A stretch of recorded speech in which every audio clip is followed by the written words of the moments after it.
Hey everyone, long time no speak. I've been working on this video for quite some time, and it's not the only thing I've got in the proverbial oven right now. In fact, this video was actually supposed to be the second in a series of videos, but due to the fact that if I want this video to make sense, it needs me to come out before Pokemon Day, I've had to shuffle the videos around a bit. So you'll hear me referencing a video on Scarlet and Violet quite a bit throughout this video, despite it not being on the channel yet. I intend to get it finished before the end of March at the latest, but that will depend on how busy I am with lectures and coursework. So for now, I hope you enjoy my video on why Pokemon Black and White and Black and White 2 remakes scare me. Pokemon Black and White released on the Nintendo DS back in 2010, and their sequels Black 2 and White 2 released in 2012. These games, set in the Unova region, are now nearly 15 years old, and their time to be remade is approaching rapidly. As many have pointed out, the Scarlet and Violet DLC seems to be hinting towards it, with characters like Drayton, who is clearly a relative of Drayden, Unova's Dragon-type gym leader, Lacey, who is outright told to us to be Clay's daughter, and of course the fact that Blueberry Academy itself is set in Unova. But as excited as I am to get to retread through what is often considered the peak of Pokemon's quality, there are a few reasons why I'm absolutely terrified of this idea, and it all stems from the state of the series at present. I'm going to break this down into sections. Each section will tell a different part of the tale. These sections will be a short overview of Pokemon Black and White, or a not so short overview, a short overview of Pokemon Black 2 and White 2, again, not that short, the dread of Pokemon Brilliant Diamond and Shining Pearl, the state of Pokemon Scarlet and Violet, the pace of the Pokemon series, and the hope of Pokemon Legends Arceus. Before we get into all of this, I first want to make something very clear. I stated in my games I want to see on Nintendo Switch 2 video that I do not want to see a main series game for the next 4 years. This is still true, but I recognise that what I want and what will happen are different, and I can't just plug my ears and ignore all the evidence pointing towards another outcome. To use an analogy, a person on a sinking ship can at the same time wish they were not on a sinking ship, while also accepting their reality and doing what they can to lessen the outcome. I'll go over this further in the pace of the Pokemon series section later on, but I wanted to briefly address this as it's quite important to get this out of the way here. Now then, shall we talk about Black and White?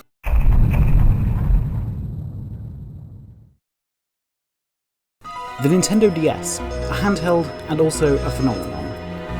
It's the second highest selling video game console of all time, beaten only by the PlayStation 2.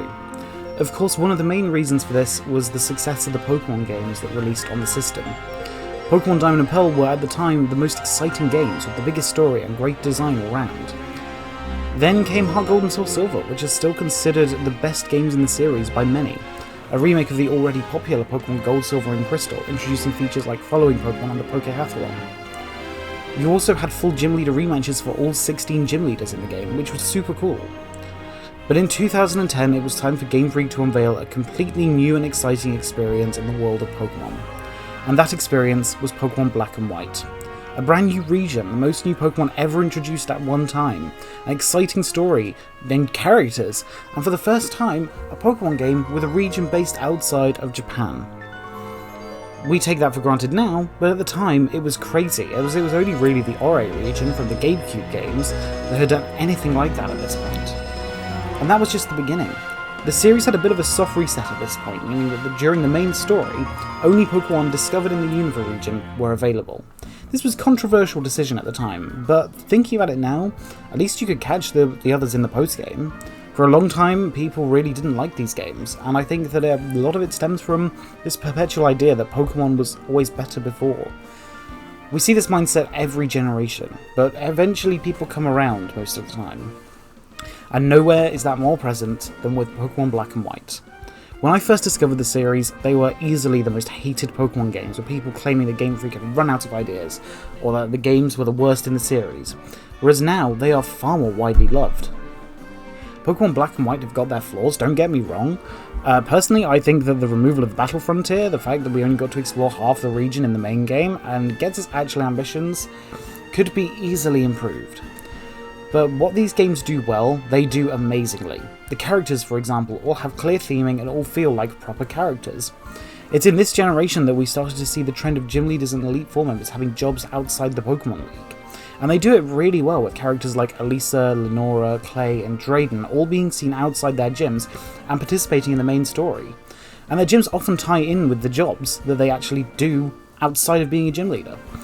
We also get some great theming for the Elite Four, with Grimsley being a risk-taking gambler, Chantal being a writer, and Marshall being a martial arts master. And then of course you have Caitlin, who's first introduced in Pokemon Platinum, Heart Gold, and Soul Silver as a frontier brain, though because she struggled to control her psychic power, she had Daruk battle in her stead. Here, she battles herself, and it's so cool to see a reference to the previous games here. It ends up going further, as when you reach Undella Town in the post-game, you can go to Caitlin's villa and find yourself up against a certain trainer from her home region. On the surface, it looks like the whole character is a bit more lacking with this game's champion, Alder, especially in comparison to trainers like Cynthia, or the most recent example, Leon.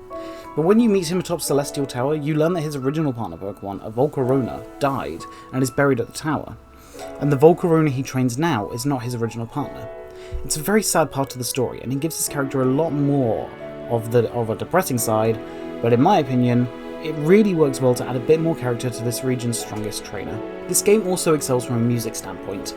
Battle themes like the Elite Four theme, Gym Leader theme, Team Plasma theme, and all of the rival themes are impeccable, and really capture the feel of the moment.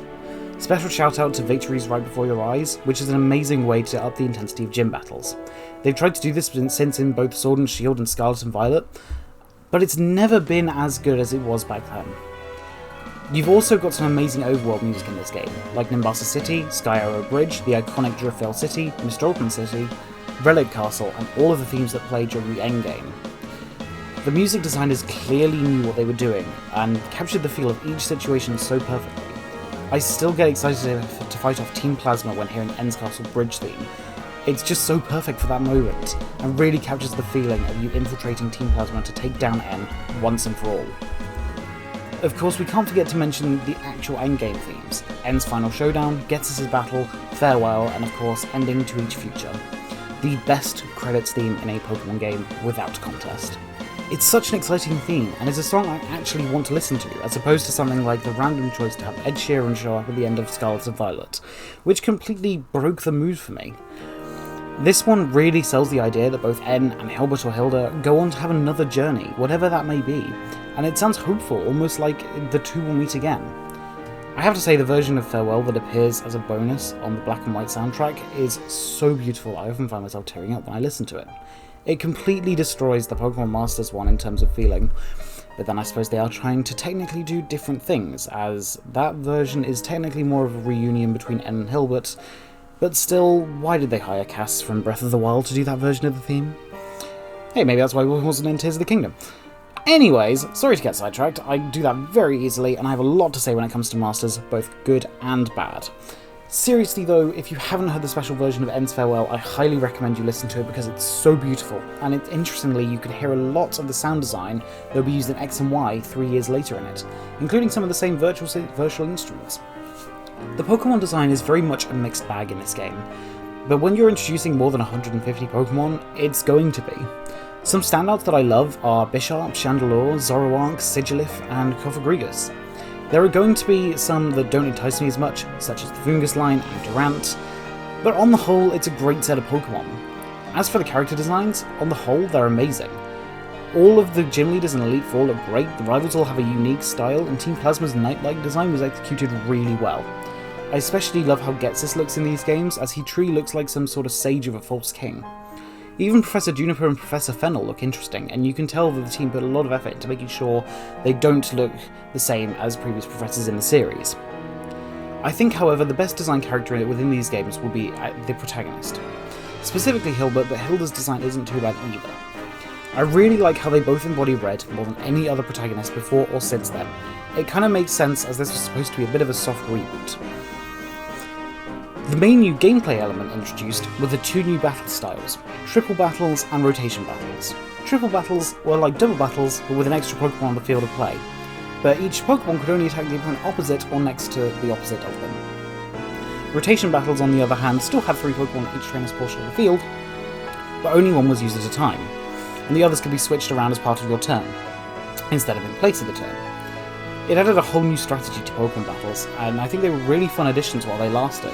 This was also the last generation before we started getting gimmicks each generation, like Mega Evolutions, Dynamax, Z-moves, and of course Terrastyle. It's actually a lot more fun to play these games without having to think about any of those gimmicks, as it's a more natural way to play the games.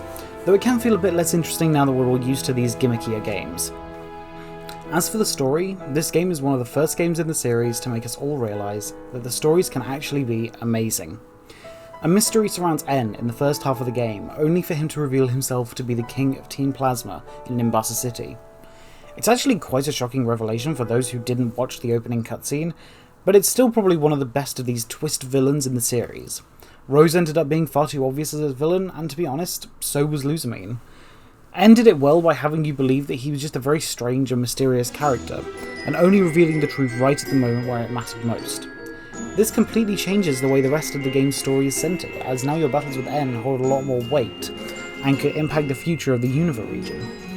You've also got this growing idea of Team Plasma, who claim to believe that Pokemon should be liberated from their trainers and their Pokeballs were oppressing Pokemon. This is still the closest the series has come to questioning the morals of the characters that we meet, as well as the player themselves, as it really makes you wonder whether actually we've been the ones causing these Pokemon harm by making them do our bidding in battle. At the endgame, however, we learned that Team Plasma didn't actually believe what they were saying. Instead, they were using it as propaganda to get people to release their Pokemon, so that only Team Plasma would have Pokemon, and they could use that to take over Unova very easily. This does unfortunately take out a bit of the moral dilemma that we saw earlier in the game, now leaving us with the clear answer that we were right all along. I think it would have been interesting if people actually did start believing Team Plasma, and we started to see a bit of a divide form in the Unova region. But this also works. I mean, they probably had the realization that we can't have a Pokemon series if the player character is the bad guy.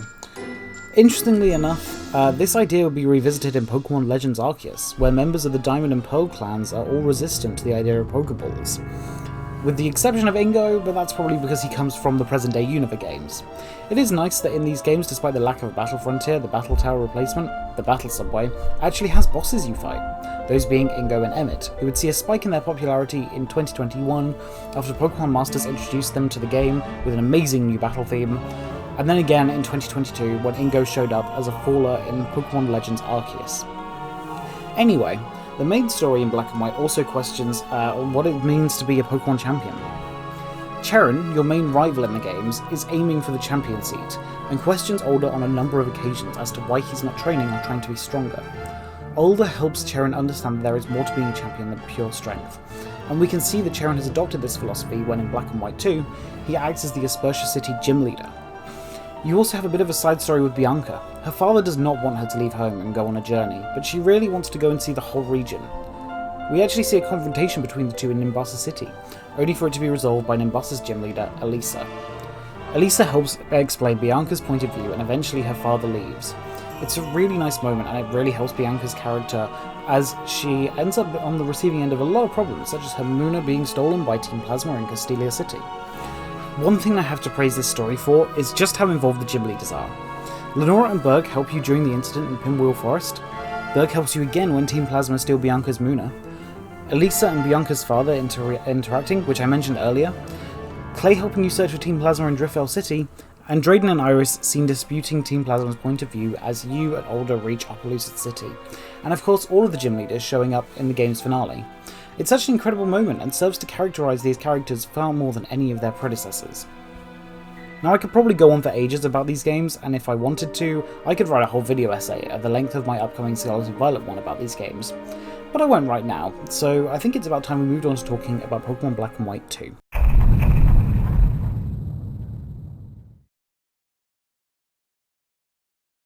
Pokemon Black and White 2 are the first and currently only direct sequels in the main series. They take place 2 years after Black and White, and you go around rediscovering the Unova region.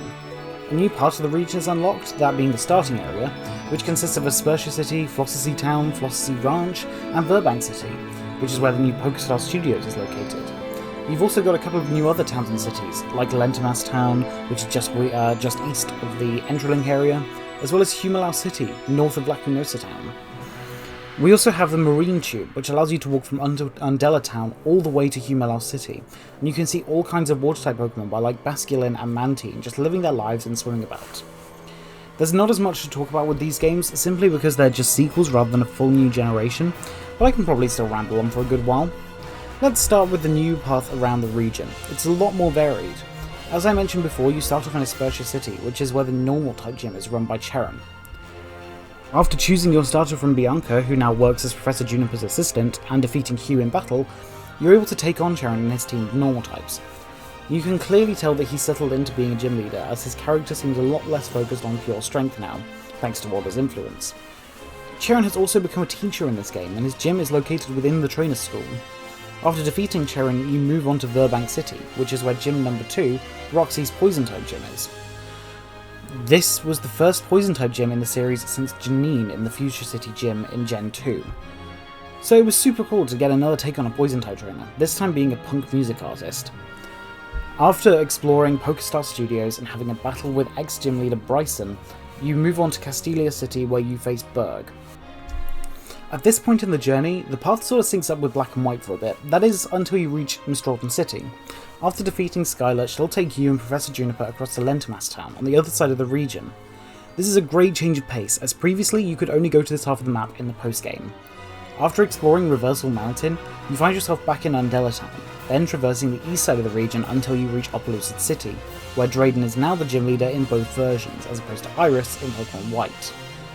Then you take another detour as you head to Humalau City through the Marine Tube and take on Marlin's Water-type gym, another new addition to the League's lineup.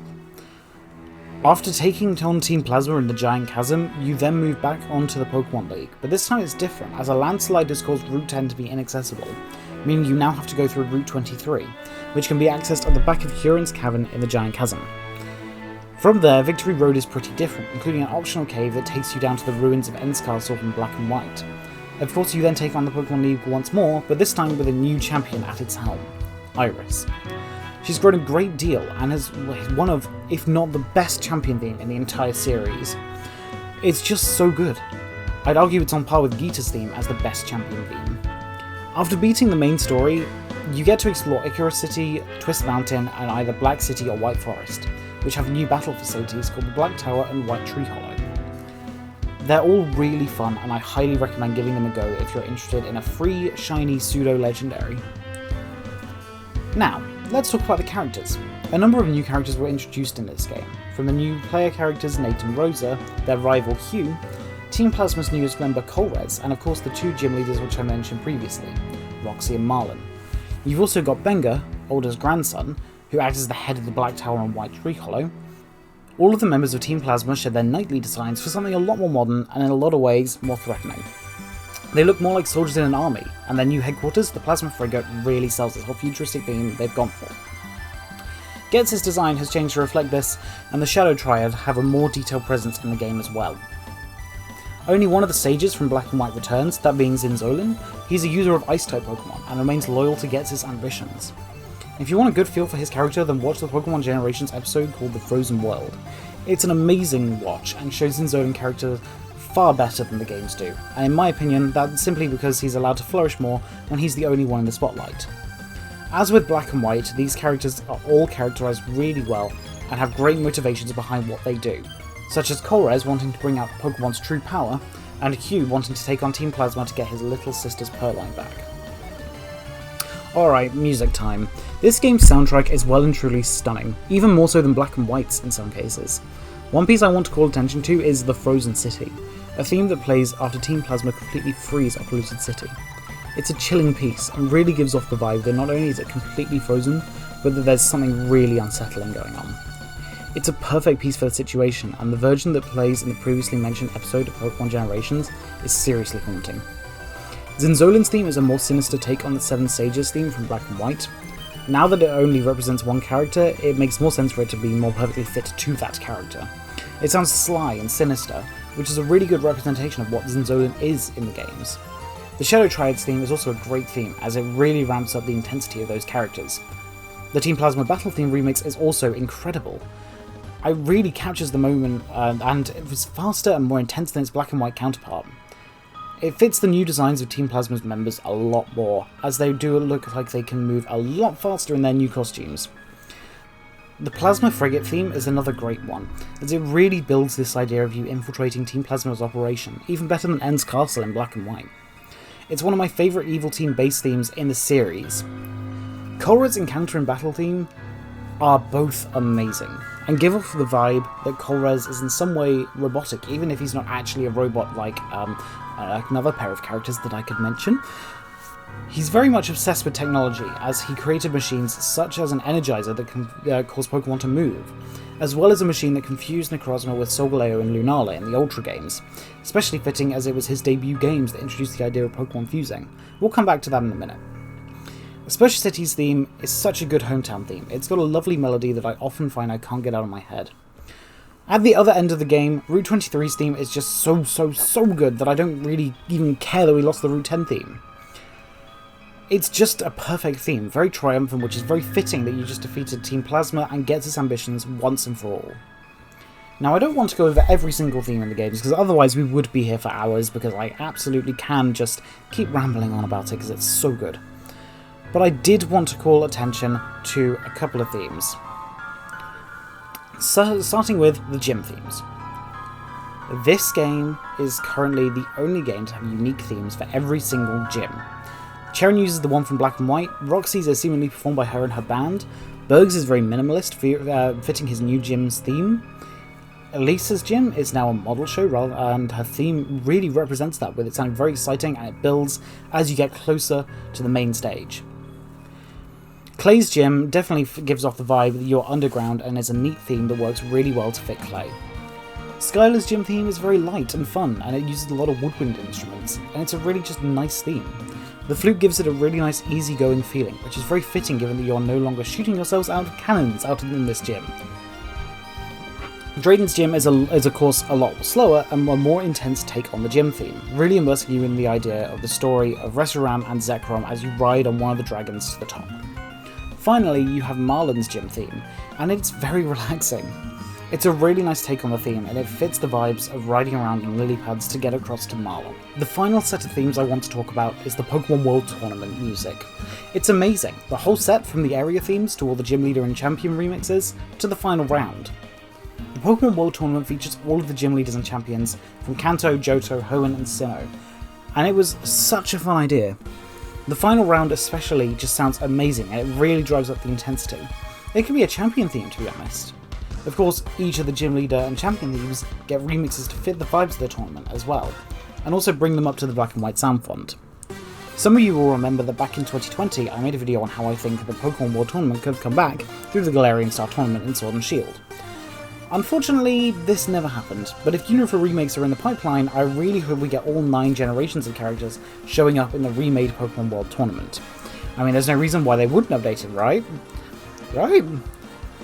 We'll come back to this in the dread of Brilliant Diamond and Shining Pearl section. I pretty much mentioned all of the new features in Black 2 and White 2, so I guess we'll have to talk about the story. So it starts off 2 years after the first game left off. Your old rivals have new roles in the world, and you have a new rival and a new adventure. As I mentioned previously, Hugh ties into the Team Plasma storyline much closer than any of the previous rivals from Black and White, aside of course from N.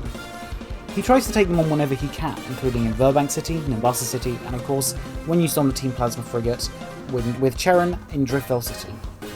As you progress through the game, you start to see Team Plasma's comeback become clearer and clearer. In Verbank City, you meet a group of Team Plasma grunts who take you on with Hugh and Roxy. They then appear again in Castilia's Sewer, which is where you meet Colress. You then don't see Team Plasma again until Nimbasa City, where they are confronting Hugh. During this time, however, you are also getting to know Colress, who, at the moment, you don't know is a member of Team Plasma, which is a very interesting parallel to N, but it doesn't do things the same way, as Colress feels less like a rival, and more just a mysterious character who shows up from time to time. You finally get to see some more of Team Plasma after taking on the first round of the Pokemon World Tournament, with rematches against Cheren, Hugh and Colress. After this, Hugh and Cheren go south to find the Team Plasma frigate and take on a number of Plasma grunts before Zinzolin has the Shadow Triad remove the 3 of you from the boat.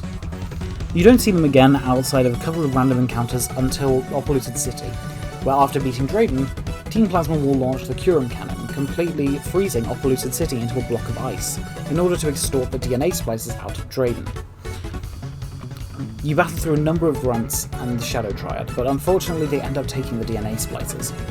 The big climax happens at the Giant Chasm, where you battle Colress as he is revealed to be a member of Team Plasma, and then you find out who's really in charge, Ghetsis. You follow him into Kieran's cabin, and just as he's about to freeze you, N shows up with either Reshiram or Zekrom. And then there's the strangest moment up to this point in the series, as Kieran and Reshiram or Zekrom fuse to become Black Kieran or White Kieran. It's genuinely quite exciting, and the cutscene still holds up really well. Of course, you then battle Ghetsis before making your way to the Pokemon League. I think it's fair to say that this story was a definite step up from Black and White, as it really raises the stakes, and makes Team Plasma's goals a lot more clear. They're a much more organised team in this game, and more menacing as well. Ignore me. The story being a direct follow-on from Black and White is really great as well, as it means we get more time with these characters. It's for this reason that I was so excited when Tis the Kingdom was revealed, having all the same characters like Sidon and Riju. And Pokemon knows how good the Black and White 2 story is, as in Pokemon Generations, the 2 episodes made around this game's story are 2 of the most exciting episodes in the series. Not to mention that this story is referenced plenty of times in later games, such as in X and Y, where Colress is mentioned, only for him to show up again in Sun, Moon and the Ultra games. In those games, it's revealed that he now seems to work with the Ether Foundation, and he plays a relatively big role during the game's Rainbow Rocket episode, where he gets to reunite with Ghetsis and tell him just how much he detests him, which is a feeling I shared with Colress after Ghetsis literally performed the only human act of violence we'd seen in the series up to that point by slapping an 11-year-old child to the ground. Alright, I'm getting sidetracked again, let's get back on track. Overall, Black 2 and White 2 are some of, if not the best games in the series from an objective standpoint, as they bring together the best things about the series in story, music, design, and then going so far to actually have the Pokemon World Tournament as well. So what was the point of overviewing both of these games? It was to get an idea of the basis of what the Unova remakes will be like. I'm now going to talk about a couple of different scenarios based on observations from the recent trajectory of the series. My next section will talk heavily about Brilliant Diamond and Shining Pearl, so it may be distressing to some viewers. In all seriousness though, my thoughts on those games are very harsh and I will not be holding back in this video, as I want to give my full thoughts and predictions as to what we can expect from the Unova remakes. So if you're a particularly big fan of the Sinnoh remakes, I recommend skipping to the section where I talk about Scarlet and Violet. And with that said, let's talk about the series' worst games.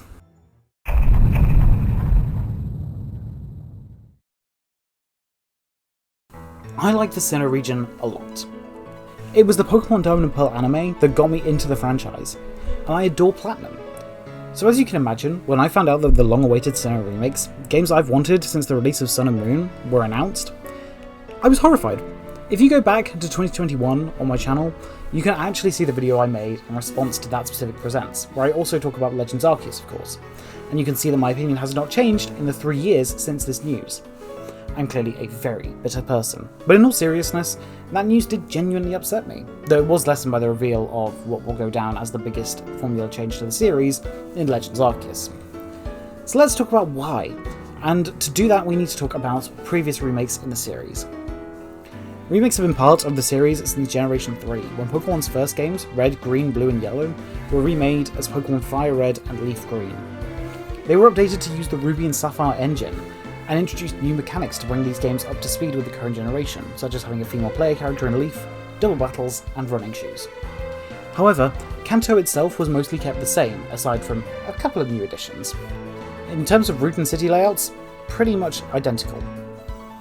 Characters were all redesigned with new clothes and in some cases new hairstyles.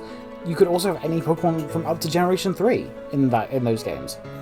Then they added the Sevi Islands, a new part of the game where you can catch a bunch of Johto Pokemon, and included a side story that had who we now can believe to be Archer, as well as a reference to Silver.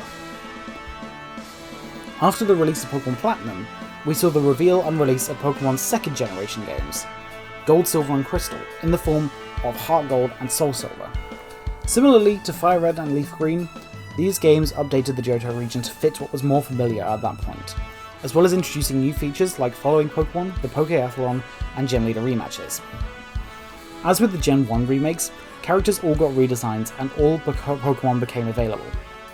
For some reason they also replaced Chris with Lyra in these games, bit of an odd choice, but you know, they will do what they do. Johto and Kanto's region design remained intact from the originals, with some changes such as a more fleshed out Viridian Forest and the Battle Frontier from Platinum now being available on Olivine Beach. In 2014, we saw the release of Pokemon Omega Ruby and Alpha Sapphire, remakes of Pokemon Ruby, Sapphire and Emerald. They pretty much follow the pattern of their predecessors, bringing these games into the current engine, adding new features like Mega Evolution and Primal Reversion, redesigning characters for a more up-to-date look and feel, while still keeping the region mostly the same. But these games took it further. After defeating Steven and having one final rival battle, the credits roll and then something new shows up, the Delta episode. In this story you meet Zinnia, a new character who's been watching your journey, posing as a Team Magma or Aqua Grunt.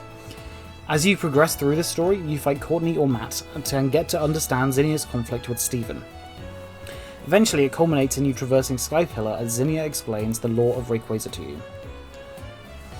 After battling her and catching Rayquaza, you travel into space with one of the most epic pieces of music in the Pokemon series, and then a massive twist as you smash into the meteor and a strange triangle emerges.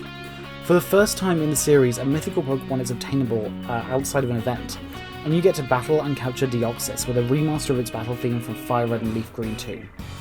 I think Omega Ruby and Alpha Sapphire really set the new standard for remakes in the series. But it was not to be, as we got a pseudo-remake of Pokemon Yellow while also being a tie-in to Pokemon Go.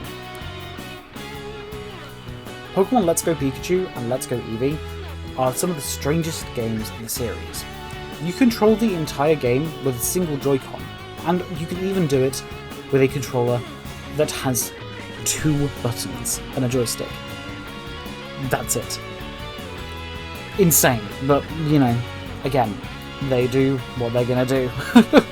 You catch Pokemon using the Pokemon Go method of just throwing a Pokeball rather than having to battle it first. It has all the features from Yellow, such as the inclusion of Jessie and James, Pikachu and Eevee as starters, and following Pokemon, but also includes some of the series' modernizations, such as Mega Evolutions, ride Pokemon from Sun and Moon, but in a different way at least, and for some strange reason, they decided that you wouldn't play as Red and Leaf with Blue as a rival, instead you play as Chase or Elaine, with Trace as a rival.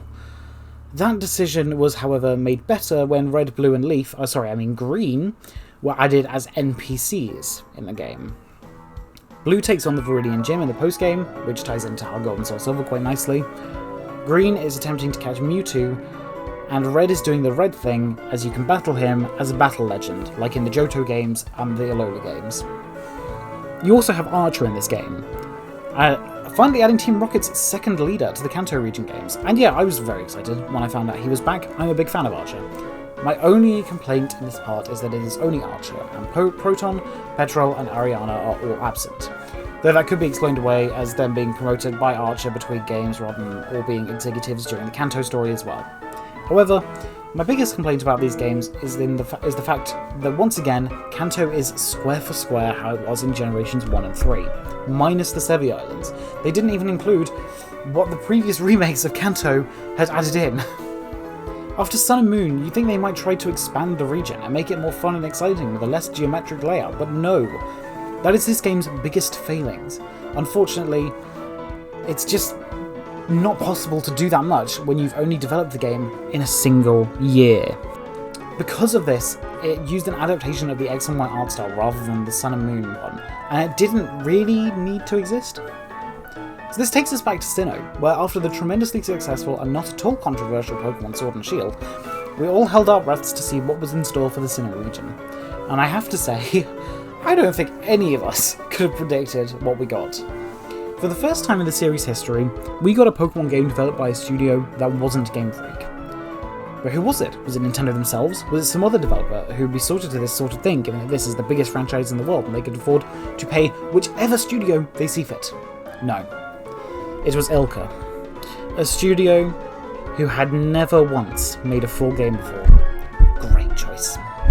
Still, just because they hadn't done it before doesn't mean they can't, right? So what do they do to blow us away? Do they introduce series modernizations like open world areas, Dynamax or Mega Evolution, or hell, even Pokemon from games past Diamond and Pearl? No.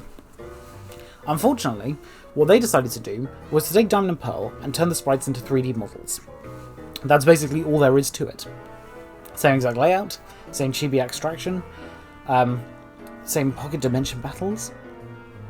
This whole game could have been so much more if it had decided to add new features from latter games, or even just use a more realistic art style, similar to Legends Arceus, especially given the tone of the games.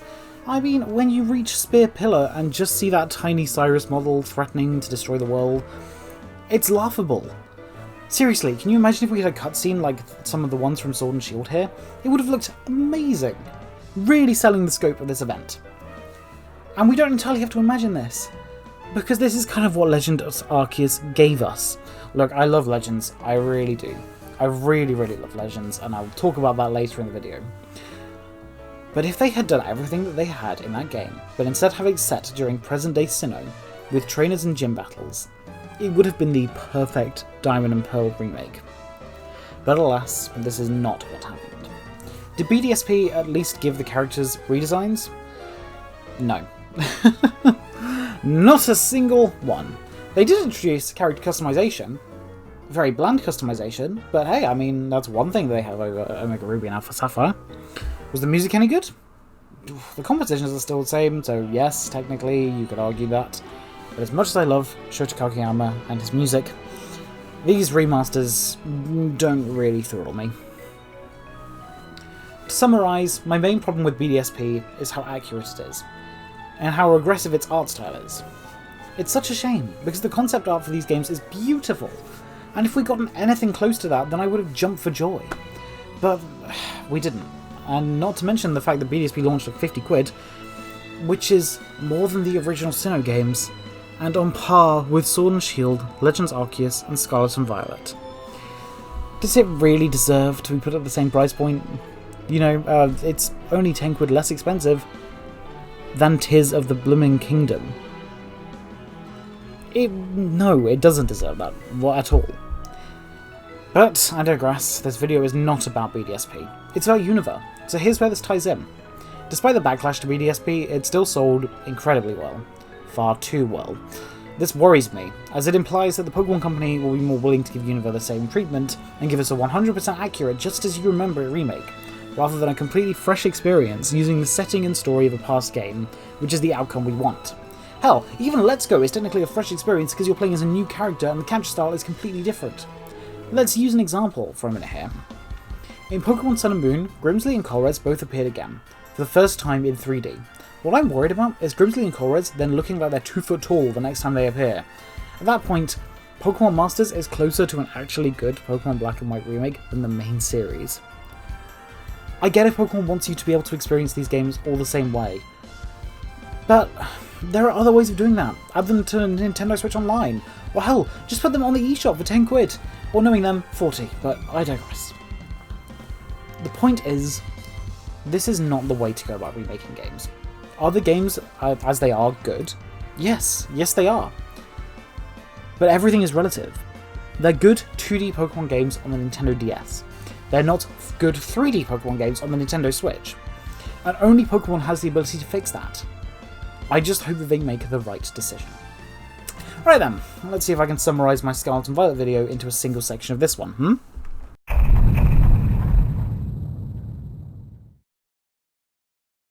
Pokemon Scarlet and Violet are the most recent Pokemon games in the series, and while in a lot of ways they show how far the series has come, even since Sword and Shield, there are a truckload of issues in these editions of the series.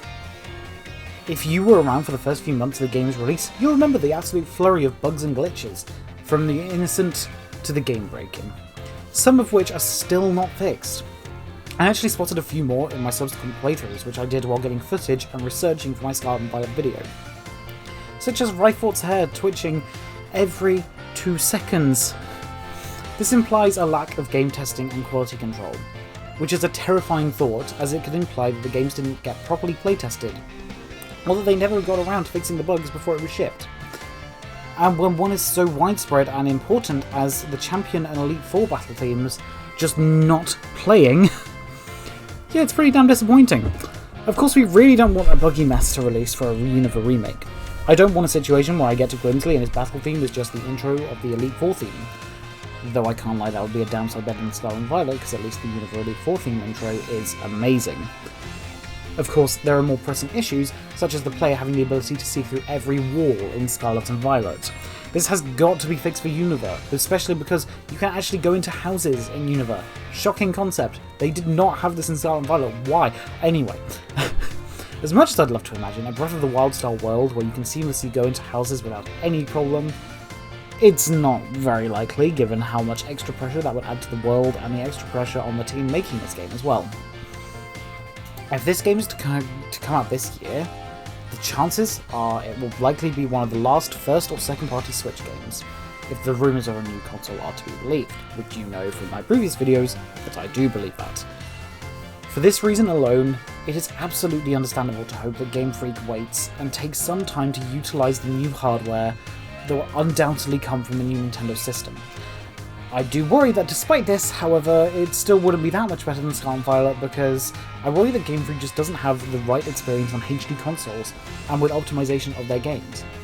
I mean, you're trying to tell me that a game as comparatively small as Scarlet and Violet can't run very well at all, when Tears the Kingdom can run, for the most part for me at least, seamlessly. Of course, it's not perfect, but that's to be expected as it's clearly running the Switch to its very limits. With a world as big as seamless as that, you're telling me that Scarlet and Violet can't run on the same hardware? It's not about the hardware, unfortunately. It's about the time given to the team, and the experience of that team. I hope Game Freak decides to reach out to Monolith Soft and the Zelda team for some assistance with this game, although I feel that's far more likely for the 10th generation games. If we ever get a 10th generation, Project Bloom, releasing on the 30th anniversary of Pokemon, is certainly an interesting one. So, to help that even more, let the whole Game Freak team work on these games and wait until Black and White can be given a fair shake of it, rather than rushing it out to cash in on players' nostalgia. Now, I personally don't want to talk for ages about Scarlet and Violet, since I'm already making a giant video of my thoughts on those games, but I do have specific things that I want to discuss before we talk about the series' pace, starting with the layout of the regions. Let's face it, the Unova and Paldea regions are designed very differently. Unova was designed with a linear experience in mind, as that was the status quo before Scarlet and Violet. But if they want to bring Unova up to modern standards, they have to give it the open treatment. With enough tweaking, it could definitely work, but I'm just not sure how well. In past Pokemon regions, you only explore a small part of the actual full map, but in Paldea, you can go anywhere you see on the map artwork. You'd have to entirely upend the way the region was designed, either shrinking it, limiting our exploration options, or redesigning the whole region from the ground up. Personally, if it were me making that decision, it would be the latter option. Tailoring the world to the type of game you're making is key to game design, and you already know I'm going to use Breath of the Wild and Tears of the Kingdom as good examples. That in itself takes time, another reason why I don't want these games to be rushed out the door. Based on this, I think the more likely option for what would happen is to limit our exploration. Of course, in a Unova game, we wouldn't have Koraidon and Miraidon, so there's every chance our abilities to fly, glide, and jump are simply removed from the game.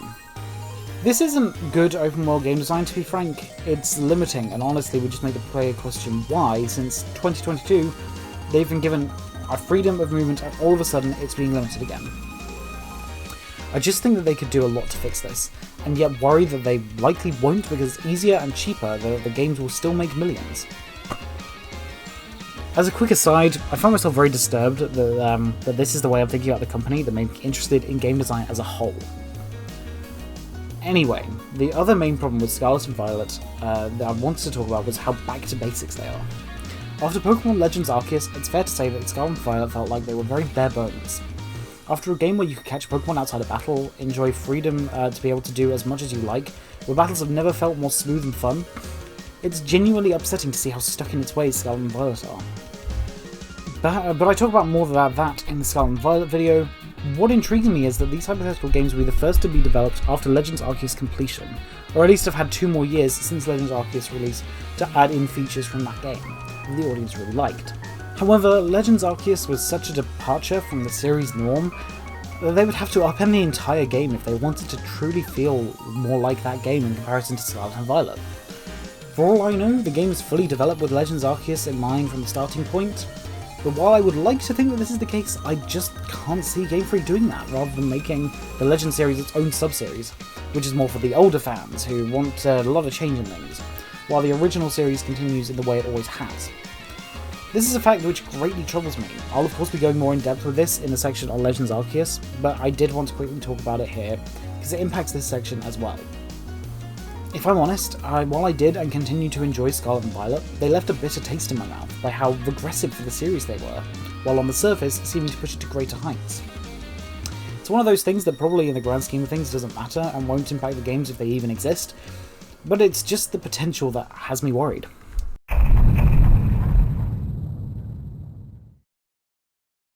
It's no secret to anyone that Pokemon puts out games at an alarming rate. You usually have one main series game every year, though after both Sword and Shield and Scarlet and Violet we have had DLC in place of a new main series game, which is greatly appreciated, but still takes a lot of work, so it's not that much better, but I do admit it is better for my wallet.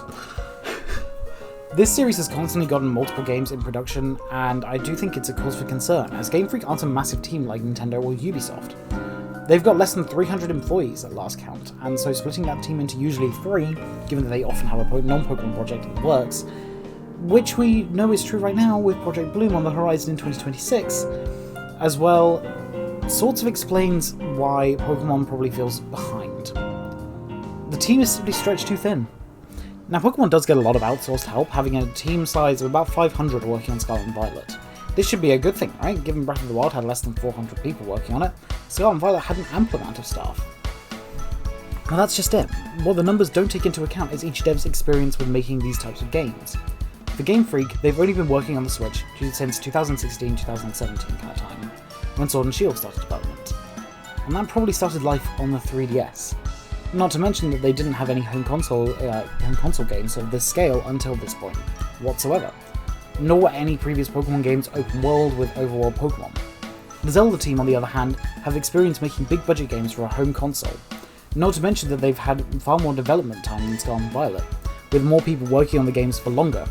Take Mr. Tani for example. He's credited with being the planning director for Scarlet and Violet, but was also the director of Pokemon Sword and Shield's expansion pass, meaning that he wouldn't have been able to work full-time on Scarlet and Violet until late 2020 at the earliest. There are members of Game Freak who didn't even touch Scarlet and Violet, such as Kazumasa Iwao, who is probably my favourite person over at Game Freak because he was the director of both Ultra Sun and Ultra Moon, as well as Legends Arceus.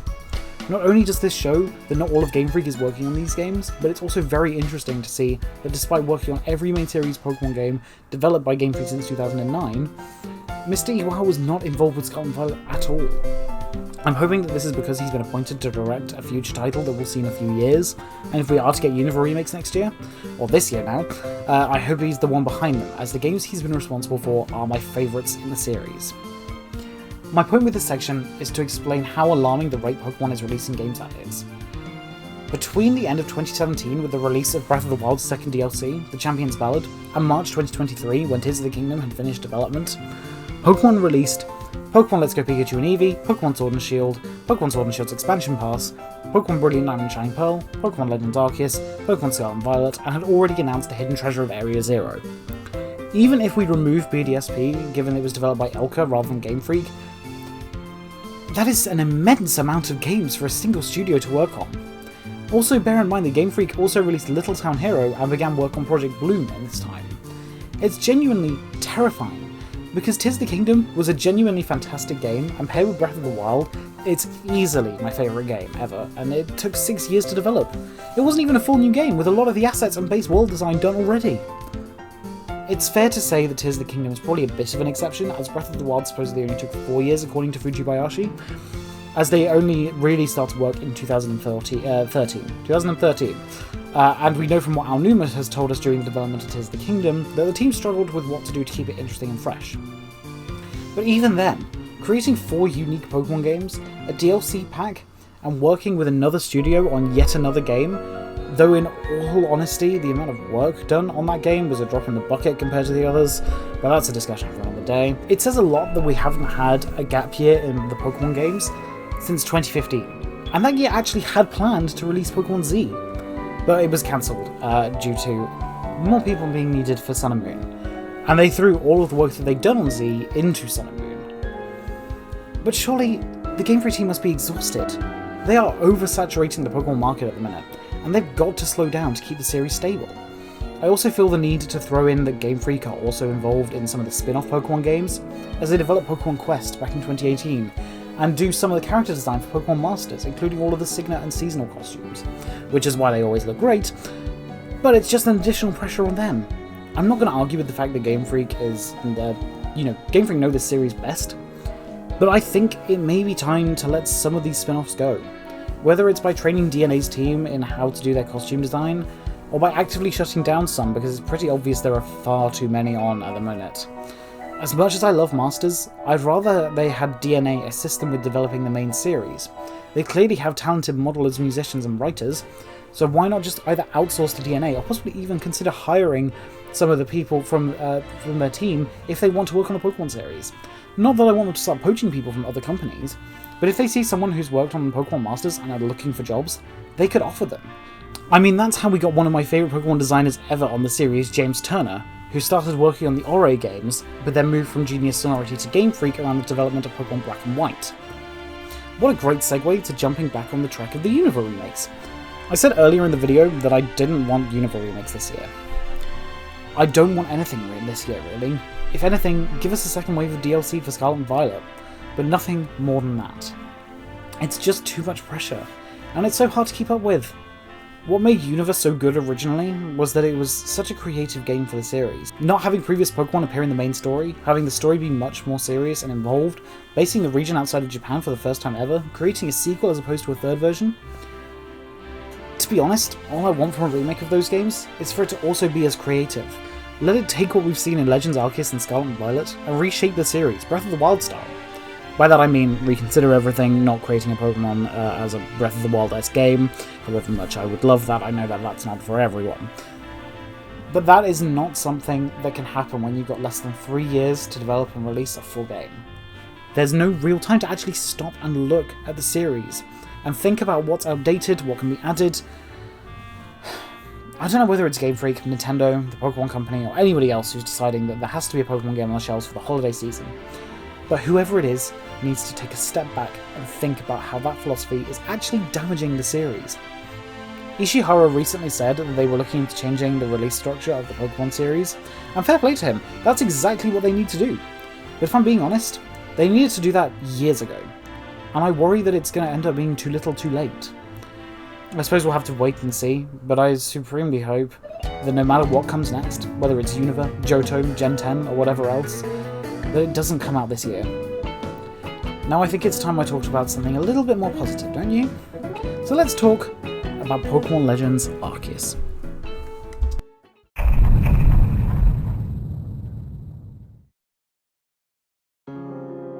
It was February 2021. The UK was in a half lockdown, all of my lessons were online, and I stumbled on a little rumour claiming that the new Pokemon games would be Sinnoh remakes in a chibi style, and that there'd be another Sinnoh game, set in the past. I feel incredibly disheartened by this. I've been wanting Sinnoh remakes for years, and I was hoping that now that we were on the Switch, we could have gotten a great Sinnoh title. And then I watched the Pokemon Direct, and I saw Pokemon Legends Arceus for the first time. I was enamoured with it from that moment onwards. Legends Arceus seems to really take the series and shake up the formula a bit, allowing a completely new gameplay experience. I mean, the whole idea of just being able to catch a Pokemon without having to battle it seems so intriguing. And what's more, it's semi-open world. When it finally released in January of 2022, I adored every moment I spent with the game. I loved getting to explore Hisui, and catching Pokemon was a thrill. The story was honestly great, and with just how much it changed the series, I had more hope than ever for the Pokemon series. Unfortunately, that hope would soon be tempered by Scarlet and Violet, but Legends Arceus is still just fantastic, and it's amazing that we were able to get such an incredibly creative game in the midst of all of this animosity towards the series just being the same thing for the last 25 years. Now, I don't necessarily think it's very likely, but I really hope that the Legends Arceus team are the ones Game Freak have enlisted to make the Unova remakes. The only reason I don't think it's very likely is because I think they're instead going to be working on a new Legends game, which, don't get me wrong, has me very excited. But I definitely crave having a Legends-like experience set in the modern day with the classic Pokemon setup of gyms, Elite Four, lots of trainer battles, etc.